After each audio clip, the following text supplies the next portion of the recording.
everyone, and welcome down to episode number 103 of the Down South Photo Show with me, Brendan Waits, here in Ocean Grove, Victoria, Australia, and the guy on your other screen or in your other ear, if you're listening to the show, it's Cam Blake, back in his home state of Hobart, Tasmania, Australia. Hello, Cameron. Hello, Brendan. Yes, back home into the land of the living, I guess. I don't know. Land of milk and honey. Land of milk and honey. Land of fresh air and interesting people. Yeah, I'm back home. It's good. How are you going? And smaller vehicles. Yes. Yes, very much so. Doing well, thanks. In the throes of we're mid-December, so the throes of the Christmas trade, retail at Christmas time doesn't get old. You love it, don't you? Been in retail probably since 1996, kind of. So I don't know how many years that means, but that's a lot. So if you could describe your love of retail at Christmas time in one word, what would it be? Get the bleep ready. Tiring. And that's being polite. That's a soft word. Come on, you can do better than that. I'm one of the lucky ones. I can count on one hand the amount of people that give me a hard time in December. This year or in general? This year. So the people generally they don't really lose their minds until maybe 3 or 4 days out, and it's always the same person. It's that person that has forgotten that they had to do this to get something done with me, and then all of a sudden it's my fault that I can't do it because I've got 400 jobs ahead of theirs. But their name is. That's right. Oh. They don't listen to the show. It doesn't matter. Well, we'll just talk about that. We've pretty much pretty sure we've lost one viewer over the last few days, which, you know what? No, that's okay. We can't please everyone, Cameron, but we can please the 723 of you who have subscribed to the YouTube channel so far. Thank you very much. Appreciate that. Fantastic. And also, we're racking up the milestones on the audio side of things as well. Are we? All right.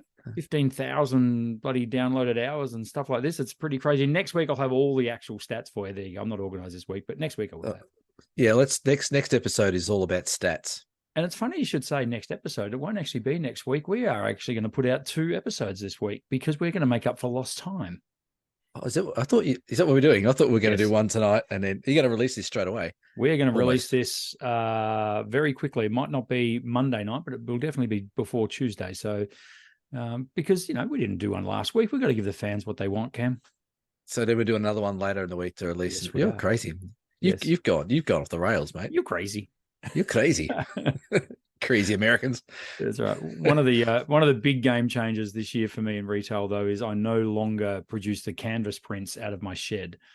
Yes, that's been a big game changer. I can now put canvases together at my shop location. Big game changer. That is a big game changer because it's just probably just that travel is a pain, isn't it? Like just doing logistically. So moving canvases can be a little bit tough. You got to be nice and careful. Then they're a little bit fragile, but also it's a big difference now that I don't come home and go to work.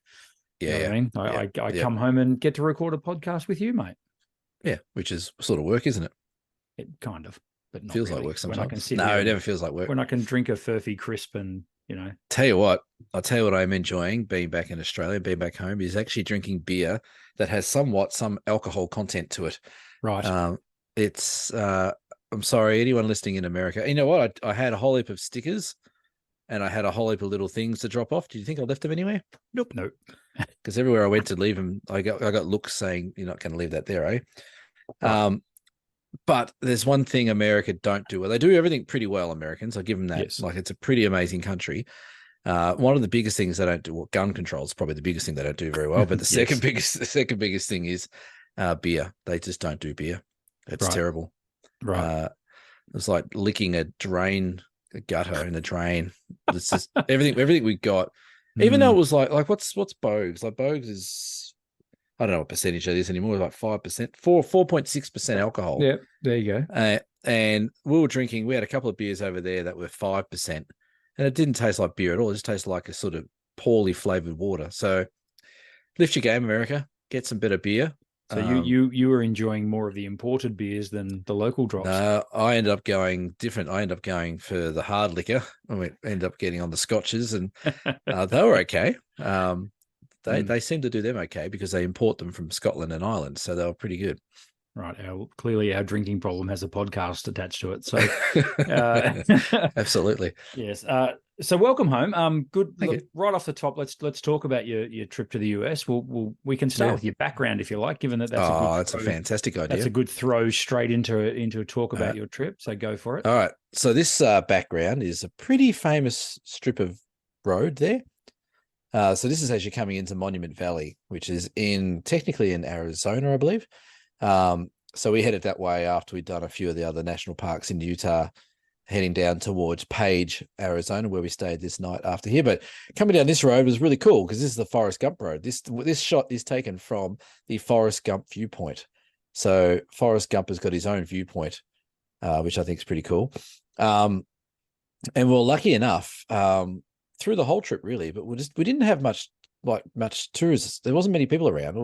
All the places we went were fairly quiet. So we got here, and I think maybe we were there for about half an hour taking photos. I reckon maybe 5 cars passed us. Like, this is a very popular place to stop and take a photo. But yeah, we stopped there a few times. 5-Star Dan did a bit of a reenactment of Forrest Gump running up the road, which got a few laughs online. But yeah, so that's Monument Valley as we drove south from Utah into Arizona before we swung around back into Vegas. Very cool. It just looks, I mean, obviously that's an iconic landscape, but Monument Valley there just doesn't look real. It looks like I'm looking at a Roadrunner cartoon.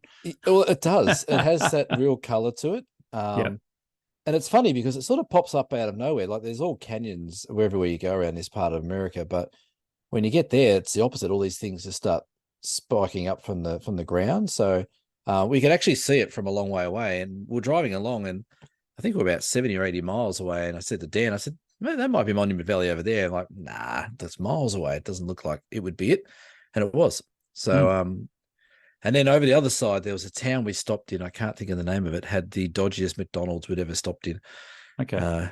We stopped in there to have a quick bite to eat, and it didn't smell good. It didn't look good. It wasn't in a really good neighborhood. So we got our little cheeseburgers and got out of there pretty quickly. This is the birthplace of McDonald's. I'm sure they would be appalled to hear that.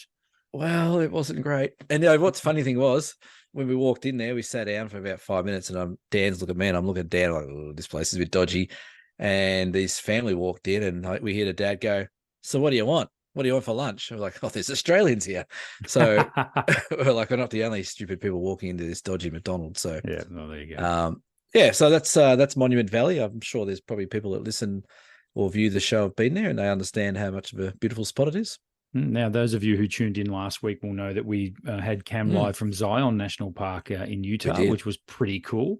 So we sort of got up to speed with with your trip up until sort of that point. And then you headed off into more canyon country. And now the whole crux of this is, of course, if you were scouting locations for your awesome US trip that you're doing next year. Yeah, that's right. So unlike some that I see in the business, so some people put on trips to places and they've never been there, and they sort of just go there and wing it, which I don't like the idea of that. Sort of seems a bit risky for me. So this is purely a scouting trip. So we wanted to figure out timing. We wanted to figure out how long we needed to stay in each sort of part of Utah around these national parks. What hotels to go to, what restaurants to eat at, how much things were worth, just get it all sort of costed up and scouted. So that's what we spent. I think we ended up spending about 8 or 9 days there doing that. So yeah, you saw me in Zion last week. And then after there, we went through Bryce Canyon, which we got snowed on. And it was minus 10 degrees Celsius. But it felt like it was about 5 degrees. So we got up that morning for a sunrise, and we looked outside, and the place was covered in snow. The car was covered in snow. Got in the car, it said minus 10. We're like, oh, this is going to be chilly. But there was 0 wind factor. So it was just still as still could be. The sun was out. We met a lovely couple who had come down from Alaska, who, funnily enough, were moving to New Zealand next week. Wow. They had some family friends that had moved there, and they just packed up everything. They were driving through America, and then they were going to catch a plane and go live in New Zealand. So that was pretty cool to run into people like that. And then after that, where'd we go? We went Bryce Canyon. Kept going across further, and ended up going through a really cool little national park called Capitol Reef National Park. which is quite a sort of skinny national park along the highway, but that had some really cool mountains and canyons in there. And then we made it to Moab, which is sort of adventure capital of Utah, although there wasn't much going on there. It's pretty quiet. But we went to Arches National Park and then Canyonlands National Park. So that ticked off the big five, the mighty five of Utah that we're going to do on this trip. So we got to see it all. Didn't spend anywhere near as much time as we'd like to there, but the idea was to scout it all out, find our locations for sunrise, sunset, and tick off all those boxes, which is what we did. Awesome. Yeah, the images that you were putting up on social media throughout your trip looked fantastic. Looks like you've found some pretty good locations that you'd be able to take your punters to, and a lot of sunrise and sunset stuff, I would imagine. Yeah, there is. So like the same as anywhere, really. Sunrise, sunset, like that's where the best light is. So that's what we're sort of going to aim for most of the trip. But because it's all sort of canyons and mountains, you can sort of play around until sort of almost lunchtime before the sun really starts getting in there and causing any issues. So we shot most of the day, and then we sort of had a bit of maybe an hour or two off to have some lunch during the middle of the day, and then we go back out in the afternoon. But some of the places we saw, like Zion National Park, lived up to everything I thought it would. I can't wait to get back there next year with folks. It's a place I would love to go and spend just a solid 2 weeks out and do some good hiking and stuff through there. But we drove through a bloody mountain. There's a tunnel that goes through the mountain for 3 kilometers. It's ridiculous. They just do things really well over there. That's what I've noticed. We're talking off air about that whole issue with Tasmania parks and wildlife going on at the moment. We're not going to touch on it because it doesn't need any more oxygen. Yeah. But driving around America for the last couple of weeks, like they do national parks really well. Yes, you pay a fee to get in there. That's fine. But the roads are great. The shuttles are great. The walks are great. The signage is great. The facilities are great. Everything's top notch. So the money that you're paying to get in there is going purely back into the park and making the park a better experience for everyone. And the sooner people realize that maybe in Australia that putting money back in the national parks, above and beyond what we normally pay is not a bad thing. Like it's actually going to be a good thing for the environment. It's going to be a good thing for the park, and it's going to be, good thing for people coming to see our country. So that was something we took away. Even Daniel, who probably doesn't have as much experience in national parks around here that I do, he said the same thing. He goes, these places are incredible. Like everything's just so well done. And I would really probably put that down to weight of numbers. Like visitors to the parks there would be a lot higher than visitors to the parks. Well, certainly in mainland Australia and certainly to Tasmania, and because it's just that little bit further away, a bit harder to get to, all that sort of stuff. But I'd be interested to see national park visitor numbers. So I just did a quick Google, and Utah is 269,000 square kilometers. To put that into some perspective, Victoria is 227,000 square kilometers. So it's funny. It's funny you've done that because we did the exact same thing when we were driving around. Yeah. So Utah is marginally bigger than Victoria. And yet I would imagine the visitor numbers to the national parks would be tenfold on what we get here. Well, it's funny you say. I've just done some stats. Like, for example, Uluru would be one of the most popular national parks and places. You would think so. So Uluru, on average, gets around about 300,000. Yeah, 350,000 a year. People go through there. Yep. Zion National Park gets over 5 million a year. Yeah. Well, there you go. So what's that? 10, huge 12, 15-fold. Yeah. Yeah. That's a lot. It is a lot. But you know what? Like the infrastructure I'm talking about, it's not mind-blowing infrastructure. It's just the roads are nice, the walks are nice, the signage is good, and the organization. The organization of the park flows really well, and all of them that we went to. So, that's where I think people that complain about having to pay fees and have to go in the national parks here. Well, what's the park fee structure like in Utah? Is it one fee for all of Utah, or is it per park? It's a bit same here, really. Like you can pay like $30 to go into a Tassie park with a car for a day, or you can buy a yearly pass for like $90 or something like that. Yeah, which gets you into all parks. They do the same over there. So we bought a annual pass, which got us access to every single national park in the States. Wow. Not just Utah, everywhere. And it was $80.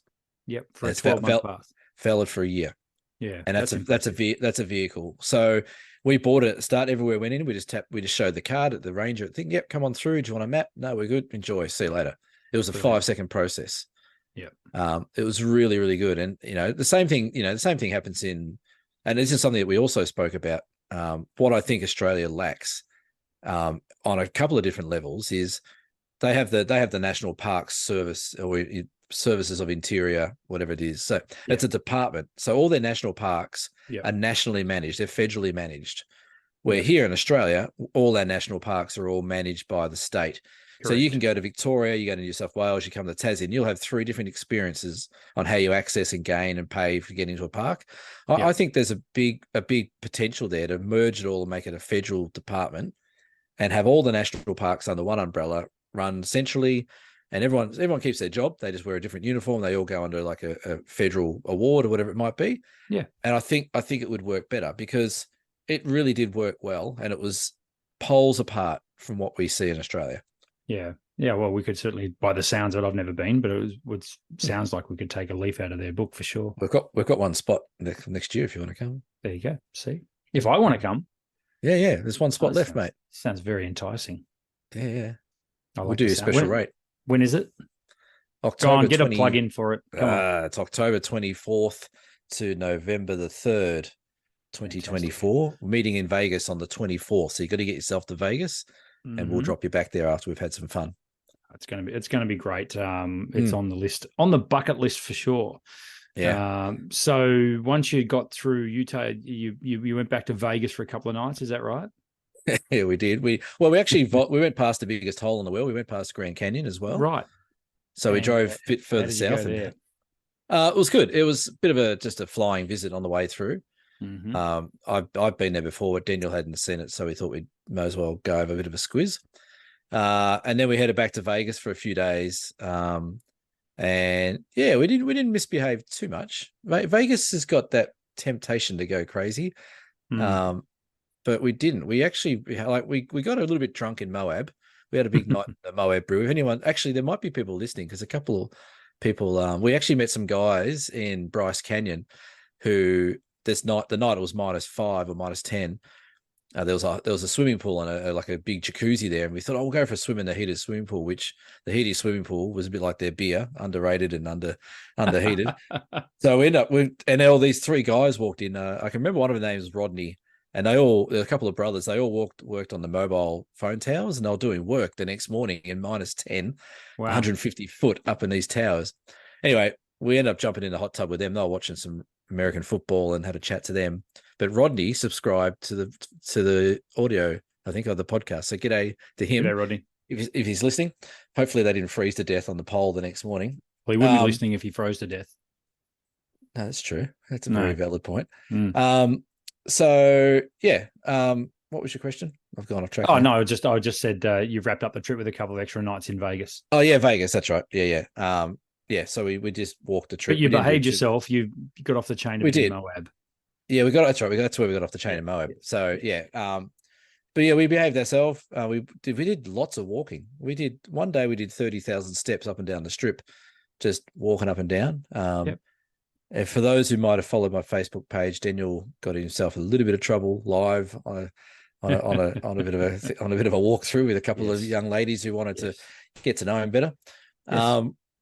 But yeah, it was good. We had a great time, and we did a fair bit of driving on the wrong side of the road, which is always fun. And we saw some beautiful sights. It's a beautiful country. Did you find the photography that you and we and I did put a few shots up last week on the show as well of some of the shots you got.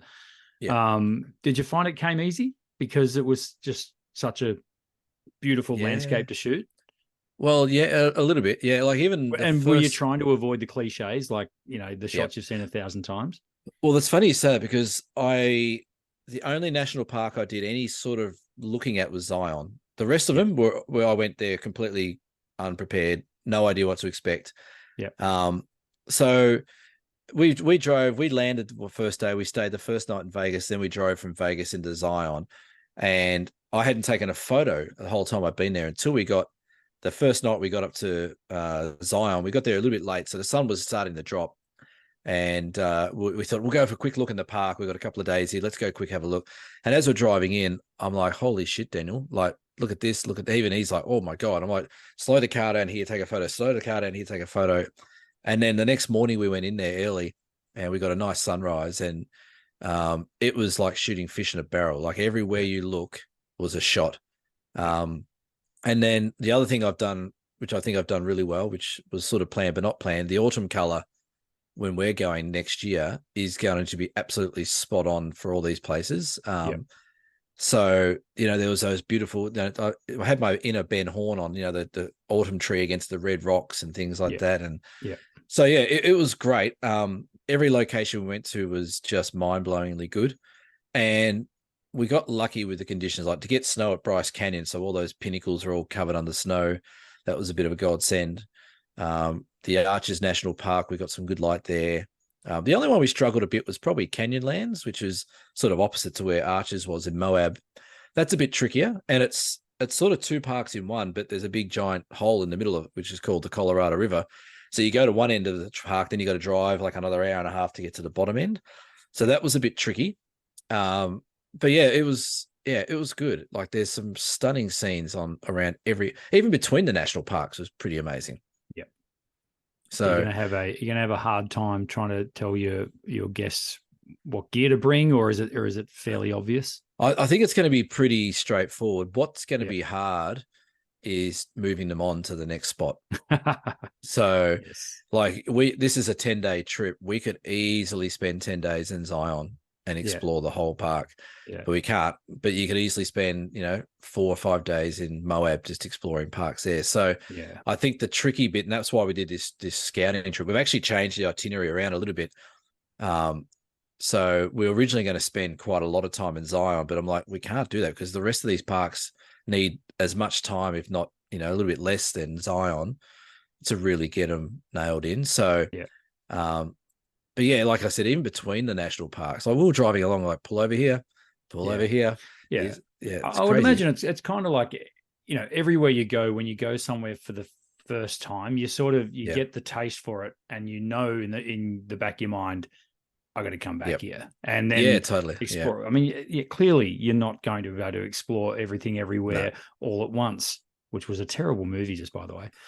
How did that win Best Picture? Which one? Anyway. Everything Everywhere All at Once. That won Best Picture last year. God, mate, I've never heard of it. Yeah, and don't bother. Seriously. Anyway, I don't bother. I digress. Yes. Yeah, I mean, it's like when you go to a new, like, with me with Tassie, like, I've barely scratched the surface down there, but I'm like, wow, well, I'm definitely going to go back there, and definitely going to go back there, and So, well, this is the thing. Like, as I was flying back the other day, I was looking through some photos on my little iPad. And I'm like, God, I wish I could have stayed there a few more days. Like that's got so many. So it's going to be one of those places. And yet the shots you did get were great. Well, this is something, and I'm not trying to blow my own trumpet here, but blow it. It's your own podcast, mate. If you can't do it on here, where can you? Well, we'll get hate mail. Like even Daniel said a couple of times, like I said, look, let's just go here. Let's shoot it like this, and he's like, how do you do that? How do you see that and just shoot it? I'm like, I don't know. That's just what I do. I enjoy doing. I see something, I'll see the light or whatever. But it was, I guess once you get to a point where you're proficient at what you're doing, like anything, you can sort of go to new places and still create nice images without having the time that you probably normally want. So, but the good thing was, like, because it was just Daniel and I, there was no customers. Like him and I drove. We can drive through the night if we wanted to. Like we don't sort of need to worry about anyone else but ourselves. So we were able to make a lot of ground up, even though we weren't there for too long. So we did almost 4,000 kilometers on this trip in 8 days there. So, we've got it all marked down. Daniel's writing notes every national park we went to. Yep, every hotel. Yep, let's do this one. And so we've got it all down pat. We just got to fast forward a few months and get there. That's the main thing. That's right. Gets you towards the end of 2024, which is just blows my mind that we are now like 2-3 weeks away from 2024. It's been incredible. Yeah. Well, I said that on the live one from Zion. It's still blowing my mind that there was Christmas decorations up. And like everywhere we went, we'd walk out of the hotel in the morning or get there at night. Like, oh, it's a bit chilly today. Why the hell have they got Christmas decorations? That's right. It's the middle of winter. Yeah. I was telling you off air that we got a little bit joyful at Moab in the brewery. And as we walked out, we realized the main street was dead because the next street along had a huge Christmas parade going there for a couple. They had like 2,000 or 3,000 people there watch this Christmas parade. Fantastic. We're there and it's like 2 degrees. Like, this doesn't make sense. So all we needed was Clark W. Griswold. Oh, I mean, perfect. Perfect. In his timber-clad station wagon. You know what? It was so funny. Like, some of the places we went to, it's classic America. Yeah. If you've never been to Utah, people, Utah, it's a bit of a different state. It's not as it's not as gun-toting and gambling and drinking. It's a lot of Mormons live there. It's quite religious, and I like it. I think like it seems to be very settled down and very cool. And everywhere you go, people are lovely. We didn't run into anyone that was obnoxious or gave us any trouble. Everyone's super helpful. We made a whole heap of friends at that brewery who have passed on information and exchanged details and stuff like that. Even one guy in the bar. We've talked about that before on the show. Like a pro tip, like if you want to, if you really want to explore a local area, talk to the locals. Talk to the brewery. go to the pub, have a beer, strike up a conversation with someone who lives there, and you will get into the best spots. It was so funny. There was this guy in the pub. We were talking to a couple there. They were lovely, and they come down with their trail bikes. I think they were doing lots of adventure stuff at Moab. And these other two guys who apparently had just met that day forward driving around the backcountry. Daniel and I was talking, and this guy comes up to me. He goes, I know those Australian accents are fake. And I think Dan turned around and said, "Pig's ass, mate." And the guy goes, "Oh, no. Okay, you're proper Aussies." And so like it's good. Like I said, get immersed in the locals and have a chat to them. And the guy that was serving us, Ben, his name was. I'm trying to hook him up now with Franklin River rafting. He's a raft guide on the Colorado. Oh, and needs something to do on the off season. I said, well, I can pass your details on to these guys. Maybe they need guides. And so it was great. It was a really good trip. So we had doing lots community of fun service while you're over there. I love it. Yeah, mate. Yeah, keeping people employed. Awesome. I'm glad you had a great time. So if you would like to snap up the last place on Cam's Utah tour in 2024, there's a link below in the description. Yeah, it's probably gone now. Probably. Hopefully. We've got a bit of homework to do here. The November People's Choice Award from the October Trees competition has been run and won. Cameron is going to hand out a voucher of some sort to the following person. Was it $200? You said it now, so I guess it is. You can't make it less than that now. No, it's $100, I think, isn't it? Oh, okay, all right. Okay. Whatever it is. The winner gets 200. 200. The People's Choice gets the 100. Gets 100. Yeah, that's right. So let me just type that in the notes so we don't forget. Yeah, that's right. So remember for next time. Yeah. So the winner of the People's Choice was Grant Smythe, who had that great beautiful riverbed scene with the river gums, and it's on the screen now. Of course, it is. It's on the screen right there. That's that was definitely in our top 2 or 3 that shot as well. Yeah. So congratulations to Grant. We'll be in touch with you or vice versa. Hunt us down for that $100 voucher. Yes. You can put it towards the Utah trip. Absolutely. What a great idea. What a great plug. I like it. Yeah. We have kicked off the December competition, folks. For those of you who aren't following us on Facebook as closely as you might want to. Or should be. The December photographic competition on the Down South Photo Show is summer. The theme is summer. Make of that what you will. Already had a plethora of what are they called? Entries coming in. Yes, we do. A heap of entries have already come in. So hit us up on Facebook. It'll be the pin post on the top of our Facebook page because Cam's now pinning it as we speak. Well, he will be by the time this goes out. And give us your interpretation of summer in preferably landscape, but in a photograph. We want to see. What about if the person's name's Summer or something like that? Well, that would be worthy of an entry, I would have thought. Maybe.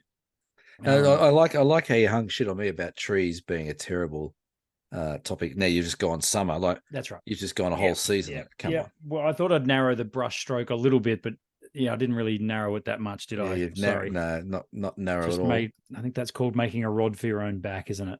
It is. So, all right, let me. Is it pinned? I don't know. I haven't pinned it. It I'll will go be pin it. eventually. It's fine. All right. We can do that off air, I'm sure. Makes great radio. It does. Fantastic radio.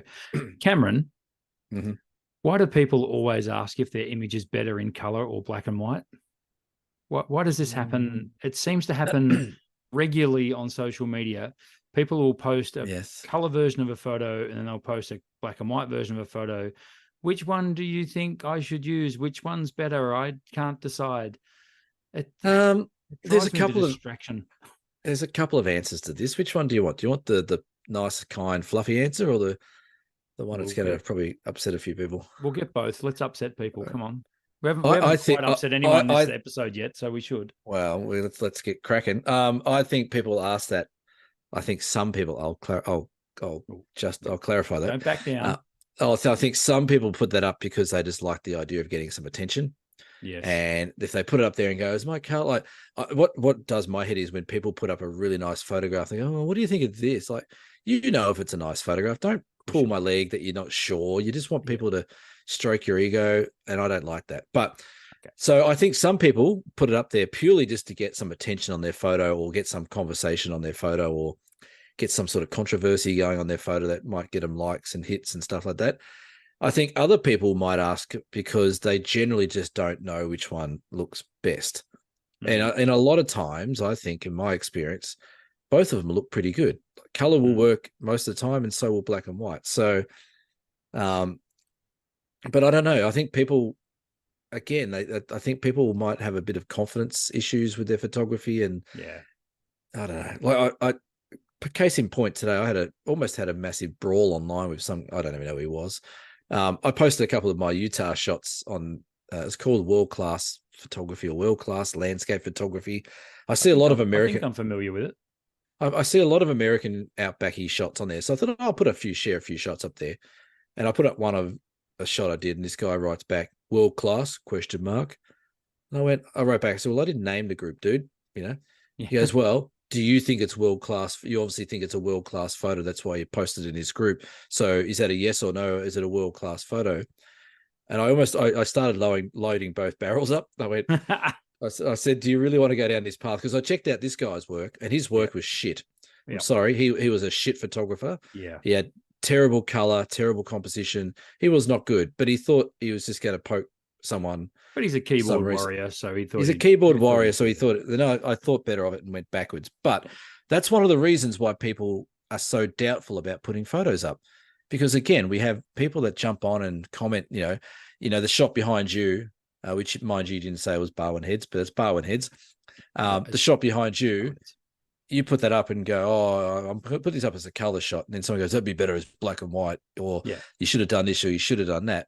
Like, people are very gun shy these days to put photos up. So I think one of the reasons they do ask color or black and white, I think it's a bit of a cushion around what people might say. Yeah. There you go. Do we upset anyone? No, I tend to agree. And I don't think, why pose the question? What do you like? Like, just don't ask other people's opinion. And look, who gives a shit? 99 times out of 100, they're not going to sell the image. They're not going to do anything with it. They're no. It's like they're bored. Just stop it, or stop it already. Stop clogging my feed. Yep. And this is the thing. Like, this is one thing I hate. I truly hate about photography these days is all the BS that happens online with comments and people sharing stuff and sharing thoughts about photography. At what point, I've said it a million times, at what point do we just forget about photography being about the love of being outside, or enjoying the location, or enjoying the art, or even just enjoying the fresh air? Like, why do we have to care what other people think about our photos? Yeah. Put it up as black and white. Who cares? Put it up as color. Who cares? If you like it, so be it. Exactly. I guess it's different if they're asking for like constructive criticism. So if they're saying, "Hey, I've got this shot, I've done it both in color and black and white. Which one do you think works better? Because I'm really confused." That's a bit different. They're asking for some help and feedback. But I know the ones you're talking about. I think they're the ones that purely put it up there just to get some attention, and then And then once people start commenting on it, they take offense to something or someone else says something. It's just like, it's the modern world, Cameron. It's the modern world. It's funny. It's fun. It's like you've been reading my mind today. I was sitting on the couch before upstairs, and I got sucked into watching reels on Instagram. You know, you just flick through it's a bloody rabbit hole. It's a cesspool. Right. It's a cesspool of the human shit. Is what it is. And I got halfway through, and I'm like, why the hell am I watching this crap? Like, just ban social media. You know what? Just shut the whole thing down. Yeah, that includes us. Shut us down. Yeah, we're done. This is it. Just stop. Just stop the whole social media. Go back and talk to people face to face. Go and share your photos in a town hall or an art gallery or something. Get them printed. Get them printed. Do something, because it's just bullshit. I'll tell you now. I'm a bit fired up today, but no, you know what it is. It's the algorithm. It's the way that, you know, Instagram's gone to the dogs, man. Instagram, I wouldn't even wipe my ass with. Instagram, it's terrible. It's gone. It's all reels. It's too TikTok-ish. It's you know, it's no good at all now. You know what I'm missing for Instagram? I reckon I could be very, very good on Instagram with my photography if I just had a set of tits. Yeah, right. Yeah, that I could just show off. To see. Yeah, if I could just, and then I know what people are saying. I can hear it. Oh, but that's because you must watch them all. The algorithm just keeps getting you sets of boobs all the time. No, I flick through it. I even block them. I even report them. Yeah, and they still come through and annoy me. So if you're a young, amazingly well endowed young lady who's good at photography, you can be making squillions if you just happily wore next to nothing and showed your photos off. Do a heap of selfies. Yeah, selfies. Oh, a couple of people also yelled at the screen, "You have got a set of tits, Cameron." I do. Shut up. You can talk. Absolutely. Glass houses. I tell you what was an absolute hit in the States, beyond my wildest dreams, was my T-shirt, "Stop taking selfies because no one cares." Yeah. So I wore it out of the hotel at Vegas on the night we got back. And I walk downstairs with it. We just go for a walk up the strip. And I walk out, and there's a couple of big black security guards. And the guy looks at me and goes, "You." And he gives me the big fist pump. He goes, "I love that." He goes, "That's perfect." I'm like, all right, cool. And I'm walking through, and I reckon, like, it got to the point, Daniel's like, "I'm just watching people for their reaction on your T-shirt." Yeah. I got stopped by that many people saying, "Amen to you, sir. That is perfect." I could have sold, if I had a bag of them, I could have sold them. And I didn't. It was amazing. But yeah, you're right. It is a good T-shirt and a very good sentiment. For those of you who do want to see selfies. My background full screen, there it is. That's can't we see your boobs instead? Come on. No, sorry. That little seat right there. I love this. Oh yeah, there. Yep. I love this spot. For those of you who are coming along on our one-day workshops in January, get an eyeful of that, because we're going to take you right there. So it's a great spot. We'll be there in summer, won't we? We will be there in summer. Do people swim there? Yes, people do swim there, Cameron, and we're going to have big zoom lenses. There's a theme about tonight's show, and I don't think I like it. It's got boobs written all over it. Can I just quickly spread the love about that spot where so it was about 3-4 nights ago. I was a little bit over retail, so I thought I'd go for a bit of a walk after work. And I decided to take one lens. I did a little one lens challenge on myself. It's good. Took the Olympus, artist formerly known as Olympus, EM1X with the 100 to 400. You were perving. Yeah, well, that's right. And you know what amazed me? Okay, so the weather down here hasn't been that great. The last week or so, it's actually been cold, a bit wet. We had one day where it got really hot. This wasn't it. This was the day before that, I think. Anyway, I got down to, this is from the Barwon Heads Bluff, which is sort of a little, it's not a national park, or it's sort of like a reserve, I guess. And there's a little track that goes up and around. As you can see, there's the track that follows down along the edge, and you can see it in the distance there. It's a magnificent spot. I was the only one there. I was like the only person. There was no one on the beach. There was no one on the tracks. I was like, have I missed something? Like, has the apocalypse happened? Yeah, I was going to say, is there a broadcast going on that I don't know about? Yeah. Berserk. And I absolutely bloody loved it. I got back in the zone again, and it doesn't take long. When you've done it as long as we have, it doesn't take long to get in the zone, I think. No. Particularly when the light's good. when the subjects are good. I photographed at what I thought at the time was a peregrine falcon. It turned out to be a Nanking kestrel, because thank you, Sandy, for pointing that out to me. I sent her a bit. Sandy, you know Sandy. Sandy, I know Sandy. Yeah. Yes, yeah. I sent her a photo of the Nanking kestrel that I got, and she's like, I said, can you ID this for me? And she's like, it's not what you think it is. I went, God damn it. So I hate that. Yeah. I hate when people look at something straight away and just go, no, you're wrong. Yeah. It's like, what? I thought I researched it. Sandy is quite the expert on this, so she knew. And then later on, she sent me a picture of a peregrine that's nesting at the bluff. So, right. Yeah. So I'm quite looking forward to in January when we get down there to show people that little spot. It's gorgeous. It's such a good part of the world. Well, I did tell you before that we have sold out the 19th of January. Yeah, I'm just seeing that in the notes. Look at me keeping up. Yep, sold out. And the 18th has 3 spots left over. So we are talking about 5 weeks from now. So if you're keen to come on board, we've got 3 spots left on one day, one of the one-day trips here on the Ballerine. I think that's a Thursday, the 18th. That sounds right. Thursday, the 18th. It is. It's actually quite the week for workshops for me that week. I've got the 18th, the 19th, and then on the 21st, I'm with Glenn Lavender here as well. So, well, I can beat you. I've got 18, 19, 20, 21. There you go. See, I'll be down at Point in the Pan. I'll be on one side of the bay and then the other side of the bay. Glenn and I will wave. You don't need to wave. I'll hear. Yeah, true. That's about right too. So Workshop Central USA, here we come.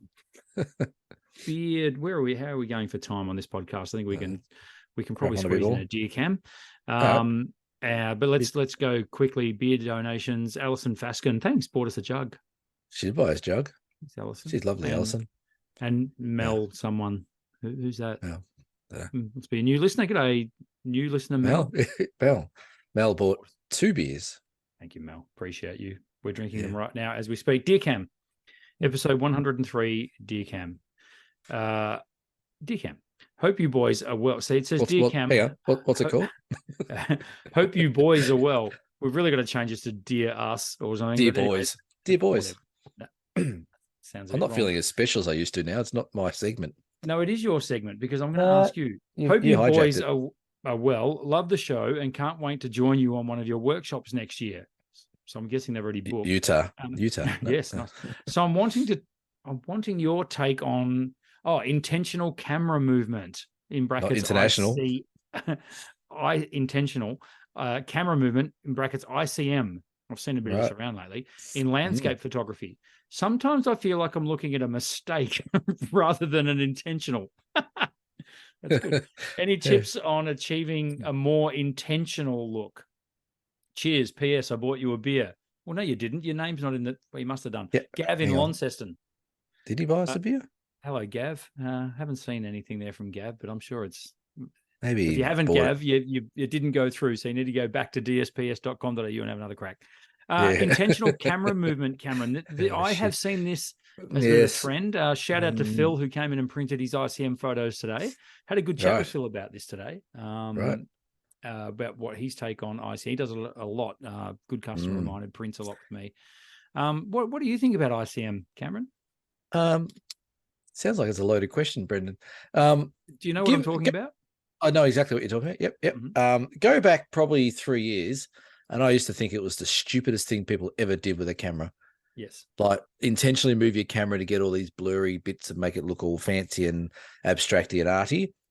But then I turned my opinion differently. You've done a 180. I've done a 180. Well, I won't say a 180. I've done like a 120. Okay, well, that's enough. I'm moving towards being okay with it.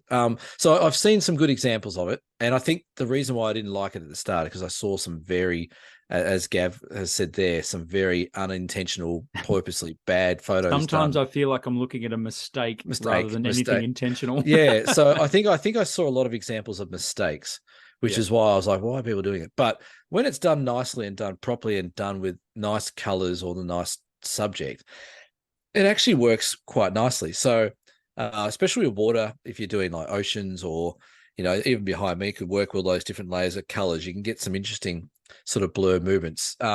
So I don't mind it these days if it's done nicely. If it's done poorly or someone's very new at it, then it doesn't look great. So it does take a bit of practice. The only tip I would say that because I've done it a couple of times myself, and we've talked about it in workshops, is I find having it on a tripod works really well, where you can sort of just pan the camera really well up or down or across. So that'd be my tip is try and do it on a tripod. And from memory, when I've done it, the shutter speed for me, about half a second to a second seemed to work pretty well for me when I started doing it. So, but I would say the biggest tip is try and find topics or subjects that are quite interesting. So, if you've got different layers of color, the best one I saw was a shot of the ocean that had the deep blue ocean, but then it had this beautiful sunset or sunrise, I can't remember. And they did the panning and the intentional movement. So you had this beautiful color along the top, which is that warm color mixed with the blue. Yeah. The other one that works well is the snow gums, or the eucalypts, where people go up or down in the eucalypts and they stretch the trees out a bit with the green stuff like that. So look, if it's something worth practicing, it's a good little skill to have in your kit. But it's a fine line between looking good and looking terrible, I think. Yeah, I agree. And the good thing about digital is, of course, you take it didn't work, you have another crack. But the key for me with intentional camera movement, or ICM, is color. And shooting blue hour, so after the sun's gone down, you've still got that beautiful purple magenta sort of haze on the horizon, and you want to just really paint with that color. I think that can work really well. I've seen that done. Unfortunately, I've kind of seen it done to death, but I'm sure there's people out there who can give it a crack. And I'll tell you what would look really cool would be like Outback Australia, some red earth kind of stuff. That's what made me think, like this color behind me, that sort of earthy color would work well. So you know what, as well, here's something I've found out about ICM in the last probably couple of years. Is I think it's a very heavily female dominated genre. That's interesting. I think if I had $1 for every time people email me about a workshop saying, "Oh, will you talk about ICM, or can we try some ICM?" It's predominantly females. So maybe they're more abstract, or maybe the colors seem to attract them a bit more. It would actually, it'd be pretty difficult to teach ICM. I think it's such a personal thing, like how you want. It's almost like you look at a scene and you go, "I could do some ICM here." You do it, and then you look at the shot, you look at the result after. It's not like you're trying to achieve a certain result. Does that make any sense? Like you look at it and you go, "Oh wow, that worked," or it just didn't. It's like, I don't know. And surely, I was going to say, surely the first ICM was a mistake. Of course, someone's just pressed their shutter button on. Oh my, and they've gone, "Oh, I've moved the tripod. Oh, that actually looks pretty good." Yeah. I tell you what you can do as well if you want to muck around with ICM in Photoshop, is pull up that photo that you've got behind you, for example, chuck it into Photoshop, select the whole area and hit motion blur. And you will get pretty much what that would have looked like if you used ICM. So how do you know these things? I don't know. I've been in the industry a little while, mate. Not my first rodeo, buddy. Aren't you busy all day long? How can you possibly have time to? Well, it's a good way to fake ICM. So if you want to do motion blur, so you're doing it now, aren't you? You just basically select the whole image and then, just go blur, motion blur. Make sure that your line's horizontal. Select so all. The blur's going sideways. Is it a filter? Motion? Is it a filter? Blur? Yeah, blur, motion blur. Blur. Talk amongst yourself, people. Cam's actually motion going to do blur. this. Motion and then blur. he's going to save it and change his background to it. So, well, hang on, I've got to do some weird stuff here. Oh, I've got to. Oh wow, hang on. All right, let's try that. This is making really good radio tonight. Yeah, keep talking, Brendan. This is great. Sorry, I just had a bit. Right. If you have a Dear Cam question, by all means send it in. You can send us Dear Cam through dsps.com.au, or you can just send it through all our social media stuff, which is linked in the description. Look, I just gave you a fantastic way to plug everything else, and that was great. Did I give you? Did I stretch enough? Are you done? Have you got your intentional camera movement done? Did it work? It did work. I just can't see where I freaking saved it. Oh, here we go. Here we go. Right, there you go. Intentional camera movement using motion blur. Bang. Motion blur. That was there. Yep. There you go. Actually, there's something about it. I don't know what it is. It's almost like a double exposure, but it's worked quite well. That looks shit, then, Brendan. Now, what you can do with motion blur as well is you can move the motion blur horizontally. Yes, so you're vertical. You can move it horizontally so it blurs that way. I did that on purpose. Here's another one I'll put up there. Look at this for a spot I created earlier. Is that for a place?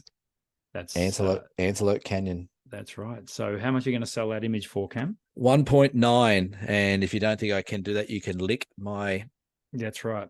So I went to Peter Lick's gallery in Vegas.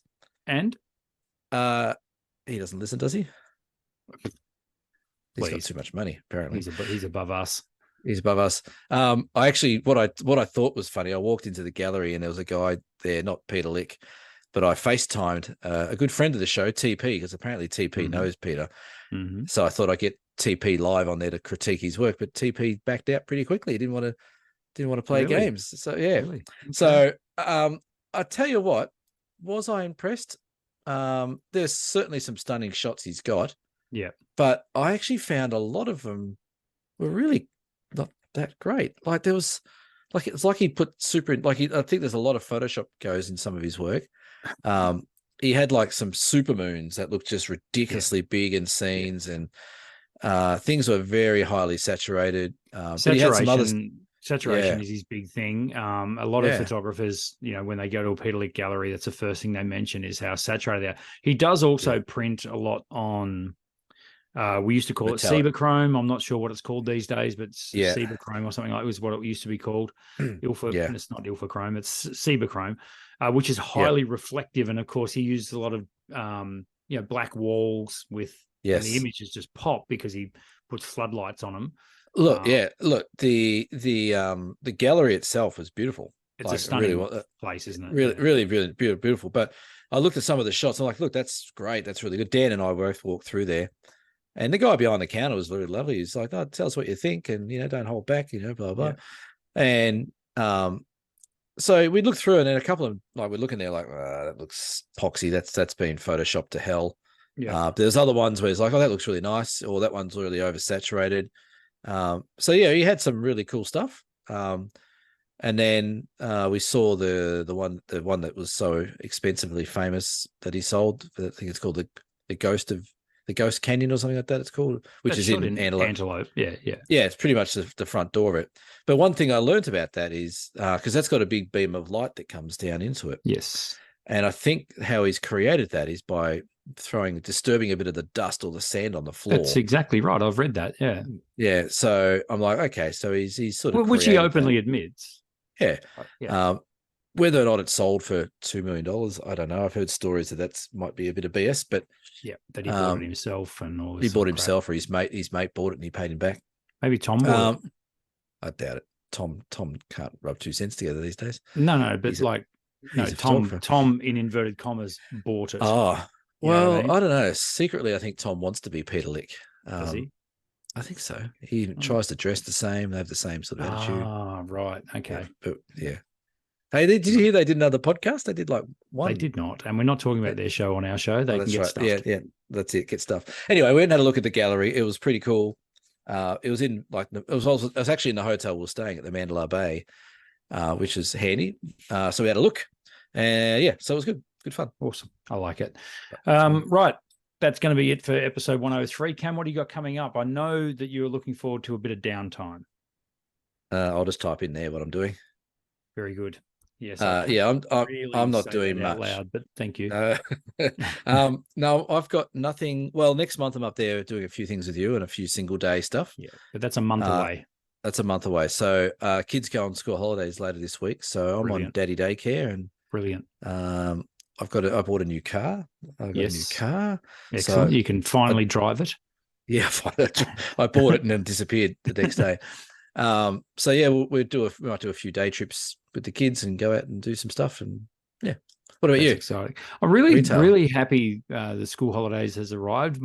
Both my children were very worn out from school this year. We had a year 11 and a year 9 this year. So year 11's a big year leading into year 12 VCE here in Victoria for my daughter. So bit worn out. She has joined me in the shop for a few hours over the Christmas madness, which is great. I feel very privileged to be able to work with my daughter. That's exciting. Especially when she does a better job than you. Oh, there's no, that goes without. Anyone does a better job than me, Cam. Doesn't have to be my daughter. But we gel really well, and customers. She's a ripper. Customers get a bit of a kick out of it that we're a father-daughter combination. They work it out really quickly. So you're almost like a bit of a married couple, you two. Quite funny sometimes. We do know how to push each other's buttons, that's for sure. Yeah, so no, it's very exciting. As I say, quite exciting that she's heading into year 12 next year. So saving a lot of bickies so she can have a gap year at the end of next year. So she's working for me. And then the son just wrapped up his year 9 today. So cool. Schoolies. No, he's as I say, they're tired. They're worn out, so they're having a good break. As for me, Christmas retail is in full swing. Can I give a quick shout out to Stephen? Stephen, whose last name is one of the words of our channel's name, but that's another story. He's a lovely man, and Stephen came to pick up his canvas that I made for him on Saturday, and very, very graciously waited in Ocean Grove for 90 minutes while I came back from Geelong just so he could meet me. He was very keen to say g'day. Big fan of the show, loves the show. Got a nice big canvas with a timber frame on it. And Stephen, it looks great. He sent me a photo of it hanging in his house, and it looks fantastic. So good work. It's amazing. It's amazing his last name's Photo, though. That's right. It's incredible, isn't it? I mean, and he's a photographer. Who would have thought? What are the odds? Crazy. Yeah. No, it's actually Stephen's show. Steve, I actually thought it might have been Stephen the. So. It's Stephen the. That's exactly right. Fill in the blanks. Yeah, that's right. There you go, Steve. I told you get a plug, and you got a big one. Hopefully, you've listened right to the end. Like most people have tuned out by now. No one's listened here, mate. We can talk about anything. This is the area where we could just work blue, and no one would even know because no one. We could drop anything we want in here. That's right. According to the algorithm, you all tuned out 10 minutes ago. So yeah, that's it. Hey, boobs. If we say boobs, exactly. Boobs. That'll get us out. We need to get more of that on the show. Stay tuned, and there'll be a set of boobs at the end. We'll be a reel before you know it. God, I'm surprised we haven't been, to be honest.